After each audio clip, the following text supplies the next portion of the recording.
Wah, gila ini. Awal Mei 2026 ini kita dikagetkan sama kabar yang bikin dompet gemeter.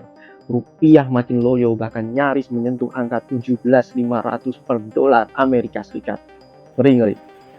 Sebenarnya ini bukan tiba-tiba. Tren turunnya sudah berbulan-bulan sebelumnya. Tapi pertanyaannya, kok bisa separah ini? Apa sih yang bikin rupiah kita lagi sakit? Oke, kita bedah satu-satu. Alasan pertama adalah tekanan APBN. Kalian tahu kan program makan bergizi gratis atau MBG? Nah, ini memakan anggaran paling gede, sekitar 335 triliun rupiah.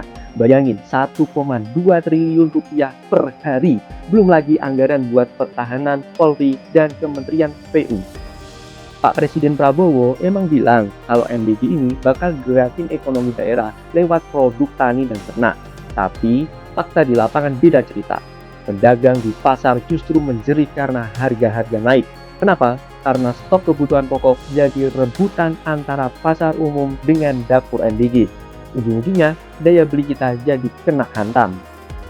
Apalagi ada dugaan korupsi juga dari oknum-oknum nakal yang bikin kualitas makanan nggak sesuai rencana. Duh, makin runyam ini kan.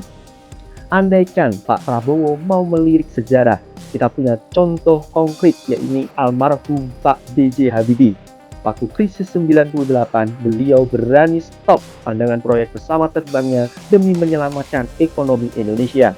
Hasilnya, rupiah yang tadinya 16.800 rupiah menguat drastis ke 6.550. Kadang kita harus berani melepas satu hal demi hal yang lebih besar, ya nggak? Penyebab kedua adalah capital outflow. Investor asing rame-rame menarik duit mereka dari saham dan obligasi Indonesia.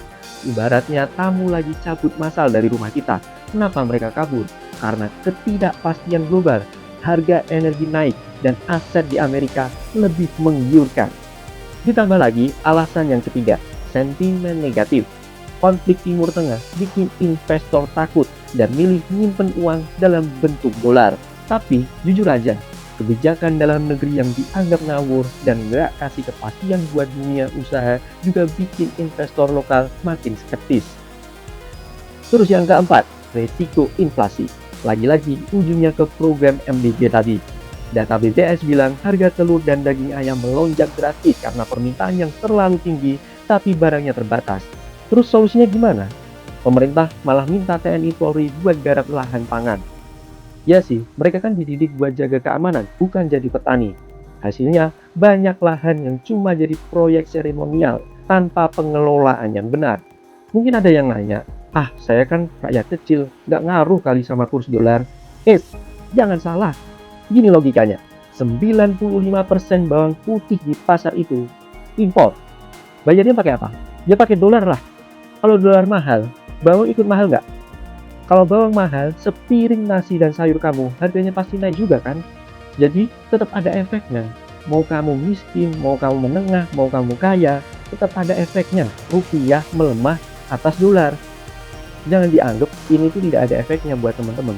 Intinya, kita butuh tindakan cepat dan akurat dari Pak Prabowo dan para menteri. Perbaiki kursnya, stabilkan harganya. Saya rasa masyarakat nggak bakal kecewa kok kalau program MBG harus dihentikan sementara demi menyelamatkan ekonomi Indonesia secara keseluruhan. Setuju nggak? Tulis di kolom komentar pendapat kalian. Terima kasih sudah menyaksikan video ini dan sampai jumpa di video selanjutnya.